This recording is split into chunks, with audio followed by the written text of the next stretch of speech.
अस्सलामुअलैकुम जी। उम्मीद करता हूँ सब दोस्त खैरियत से होंगे। तो आज की इस वीडियो में हम इंटरनल परमिट के बारे में बात करेंगे और देखेंगे किस तरह से हम फिल करते हैं। इंटरनल परमिट क्या होता है? आमतौर पे ये हर कंपनी का अलग से होता है और हर कंपनी ने अपना एक इंटरनल परमिट बनाया होता है। जहाँ पे अरामको का कोई काम या कोई साइट या कोई लाइन इन्वॉल्व नहीं होती, तो वहाँ पे आप इंटरनल परमिट पे भी काम कर सकते हैं। मिसाल के तौर पर अगर आप कहीं पे भी कोई प्रोजेक्ट कर रहे हैं, तो वहाँ पे हर कंपनी को और आरामको ने एक जगह दी होती है जहाँ पे वो अपनी ले डाउन बना सकती है। तो अगर आप ले डाउन में काम करते हैं तो इसका मतलब है कि वहाँ पे आप इंटरनल परमिट पे काम कर रहे हैं। मेरे पास यहाँ पे एक दो कंपनी के परमिट्स हैं, कुछ फील्ड हैं कुछ नहीं फील्ड। मैं आपको एक्सप्लेन करूँगा किस तरह से हम इनको फिल करते हैं। आइए बिना वक्त ज़ाया कि आज की इस वीडियो को स्टार्ट करते हैं। जैसा कि आप देख सकते हैं यहाँ पे सबसे पहले जो है हम देखेंगे यहाँ पे मंथ, डे, ईयर लिखा हुआ है और ड्यूरेशन सेम उसी तरह से तकरीबन ये सेम ही होता है। कोई एक दो चीज़ जो है वो आरामको से डिफरेंट होती है, बाकी चीज़ें सेम ही होती हैं या फिर इसका फॉर्मेट थोड़ा सा डिफरेंट होता है। तो सबसे पहले हम यहाँ पे डेट लिख लेंगे, उसके बाद ड्यूरेशन लिख लेंगे, उसके बाद जो है अपने प्लांट का नाम लिख लेंगे या अपने प्रोजेक्ट का नाम लिख लेंगे, उसके बाद एग्जैक्ट वर्क लोकेशन लिख लेंगे, उसके बाद एग्जैक्ट वर्क लोकेशन के बाद हम जो है वर्क डिस्क्रिप्शन लिखेंगे। जैसा कि यहाँ पे आप देख सकते हैं unloading of would plus material लिखा हुआ है। नीचे जो भी इक्विपमेंट आप यूज़ कर रहे हैं वो अपने वर्क के हिसाब से वो इक्विपमेंट आप मेंशन कर लेंगे, उसका नंबर लिख लेंगे आगे अगर नंबर है तो। दूसरे सेक्शन में आके आपने हैज़र्ड आइडेंटिफिकेशन एंड कंट्रोल पे आपने देखिए यहाँ पे जो जो चीज़ें आपके पास हैं या आप यूज़ कर रहे हैं वहाँ पे सिलेक्ट कर लेना है। मिसाल के तौर पर अगर आपके पास मेथड ऑफ स्टेटमेंट है, एमओएस है, तो आपने यहाँ पे क्लिक कर देना है, अगर नहीं है छोड़ देना है। क्रिटिकल लिफ्टिंग प्लान है, अगर कोई क्रिटिकल लिफ्टिंग कर रहे हैं, लिफ्टिंग प्लान है, यहाँ पे क्लिक कर लेना है। अगर एक्सीवेशन कर रहे हैं, प्री एक्सीवेशन चेकलिस्ट है, यहाँ पे क्लिक कर लेना है।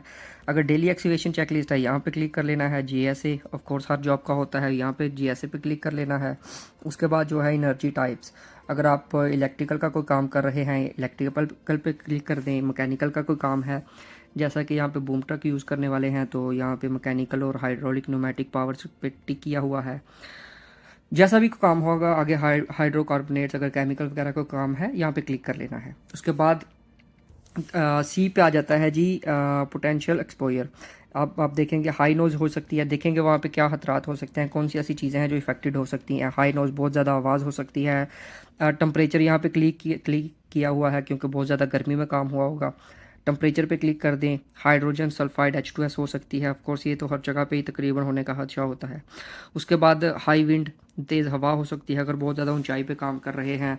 उसके बाद हैज़र्डस मटेरियल यानी कि H2S वगैरह को अगर आप हैंडल कर रहे हैं यहाँ पे क्लिक कर देंगे। उसके बाद लाइटिंग, अगर बिजली आसमानी बिजली वगैरह गिर सकती है।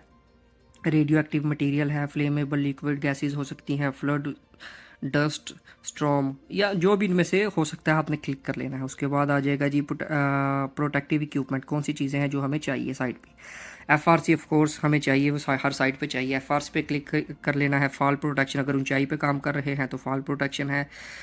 उसके बाद आ जाएगा जी पर्सनल H2S मॉनिटर, अगर H2S T40 रेटलर की ज़रूरत है या किसी दूसरे इक्विपमेंट की ज़रूरत है तो आपने यहाँ पे क्लिक कर लेना है। गोगल्स, फेस शील्ड, अगर आप मिट्टी या डस्ट वगैरह वाला काम है या फिर इग्निशन सोर्स वाला यानी कि ग्राइंडिंग और कटिंग वगैरह है तो यहाँ पे क्लिक कर लेना है। Hard hat, of course helmet चाहिए। उसके बाद आ जाएगा जी सेफ्टी शूज़ चाहिए, ऑफ कोर्स बैरिकेड, अगर आपने एरिया को बैरिकेड करना लाजमी है, बैरिकेड पे क्लिक कर देंगे। रेस्पिरेटरी प्रोटेक्शन, अगर स्काबा या साबा चाहिए तो फिर यहाँ पे क्लिक कर देंगे। वार्निंग साइनिंग, किसी तरह के वार्निंग साइन एक्सीवेशन वगैरह के हैं तो यहाँ पे क्लिक कर लेंगे। उसके बाद एक्स्ट्रा जो है एडिशनली उन्होंने दिए हुए हैं, दो तीन खाने उन्होंने दिए हुए हैं। अगर एक्स्ट्रा कुछ चीज़ें हैं जो यहाँ पे मेंशन नहीं है तो आप लिख सकते हैं, जैसा कि यहाँ पे मेंशन है ग्लासेस और फायर एक्सटिंग्विशर वगैरह। इसी तरह से अगर आपको स्टैंड बाई मैन की ज़रूरत है, कन्फाइंड स्पेस का काम है, स्टैंड बाई मैन पे क्लिक करेंगे, उसका बैज नंबर लिखेंगे। फायर वॉच की ज़रूरत है, यहाँ पे क्लिक करके उसका नीचे बैज नंबर लिखेंगे। फ्लैगमैन की ज़रूरत है, क्लिक करके नीचे उसका नंबर लिखेंगे। कन्फाइंड स्पेस एंट्री सुपरवाइज़र की ज़रूरत है, यस करके नीचे उसका बैच नंबर लिखेंगे और यहाँ पे एडिशनल सेफ्टी आपने लिखनी है। एडिशनल सेफ्टी क्या होती है? फॉर एग्जांपल अगर आप गर्मी में काम कर रहे हैं तो आपने लिख देना है फॉलो हीट स्ट्रेस, या कोई भी एडिशनल सेफ्टी आप यहाँ पे लिख सकते हैं। उसके बाद आ जाता है जी हैज़र्ड एनालिसिस चेकलिस्ट। ये भी तकरीबन सेम ही है। Is the correct type of work permit issued on the site, जैसा मैंने आरामको वाली वीडियो में इसको एक्सप्लेन किया हुआ है। तकरीबन ये सारा सेम ही है। जो सी चीज़ें अप्लाईकेबल हैं आपने क्लिक कर देनी है, जो सी चीज़ें नॉट अप्लाईकेबल हैं तो अगर आपको इसकी एक्सप्लेनेशन चाहिए तो मैंने अपनी प्रीवियस वीडियो में की हुई है, जहाँ पर आरामको परमिट के बारे में मैंने बताया है। अब यहाँ पे भी मैं अगर ये एक्सप्लेनेशन दूंगा तो वीडियो बहुत ज़्यादा लंबी हो जाएगी।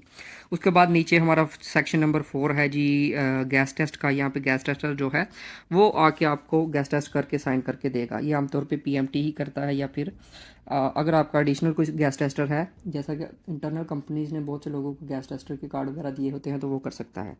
सेक्शन 5 में परमिट अथोराइजेशन क्लोजर, यहाँ पे जो है परमिट इशू का जो है वो साइन आ जाएंगे परमिट रिसीवर के, जैसा कि यहाँ पे मेंशन है। बैज नंबर आएगा, सर्टिफिकेट नंबर आएगा और सिग्नेचर आएंगे।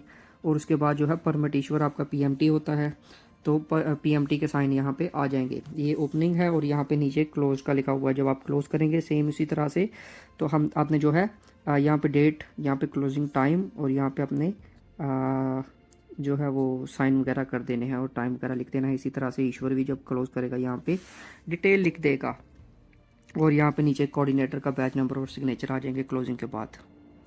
तो ये था मेरे पास, इसके बैक साइड पे कुछ भी नहीं है। ये था सीपीपी, एक कंपनी है, उसका इंटरनल परमिट था। इसके अलावा मेरे पास एक कंपनी का और भी है, जैसा कि यहाँ पे आप देख सकते हैं। ये आरटीसीसी कंपनी है, ये तकरीबन सऊदी की 10 बड़ी कंपनीज में इसका नाम है। इसका ये हॉट वर्क परमिट है और ये कोल्ड वर्क परमिट है। इसके 3 पेजेस हैं आमतौर पे। वहाँ पे कुछ कंपनीज़ के 2 होते हैं, कुछ के 3 होते हैं। यहाँ पे देखें आप, इसके 3 हैं। जब आप फिल करेंगे फ्रंट वाला पीएमटी के पास चला जाता है, सेकंड वाला आपके साइट इंचार्ज के पास और थर्ड वाला आपके पास रहता है। तो ये भी उसी तरह से फिल किया जाता है आमतौर पे। कुछ कंपनीज़ के 2, तकरीबन हर कंपनी का ही होता है जो आरामको की साइट पर काम कर रही है, उनका इंटरनल परमिट होता ही होता है। सेम उसी तरह से इसको भी आप फिल करते हैं, मंथ, डे, ईयर, ड्यूरेशन, उसके बाद अपने प्लांट या एरिया का नाम, exact work location, work to be done, equipment to be used. उसके बाद यहाँ पे अगर आप देखेंगे, यहाँ पे भी सेम वही चीज़ें मेंशन की हुई हैं। जो जो चीज़ें आप इस्तेमाल कर रहे हैं आपने उनको क्लिक कर लेना है। इलेक्ट्रिकल है, मैकेनिकल है, जिस तरह का भी आइसोलेशन मेथड आप इस्तेमाल कर रहे हैं, अगर किसी तरह की आइसोलेशन है तो इस तरह से ये चीज़ें एक्सप्लेन की हुई होती हैं। तकरीबन हर चीज़ सेम ही है। आप देखेंगे अगर तो यहाँ पे थोड़ा सा जो है इनका वो जो फॉर्मेट है वो दूसरे परमिट से चेंज है। इसी तरह से तकरीबन तमाम कंपनीज का फॉर्मेट एक दूसरे से चेंज होता है। इसी तरह से अगर आप इसकी बैक साइड पे देखेंगे, उसका एक ही पेज पे सब था। इन्होंने ये जो हैज़र्ड एनालिसिस चेकलिस्ट है ये बैक साइड पे बनाई हुई है। तो तकरीबन सेम ही तरीकाकार है तमाम परमिट फिल करने का। तो उम्मीद है आज की इस वीडियो में आपने कुछ नया सीखा होगा। वीडियो पसंद आई हो लाइक और शेयर कीजिएगा। तो मिलते हैं इसकी नेक्स्ट वीडियो में, तब तक के लिए अपना ख्याल रखिएगा। अल्लाह हाफिज़।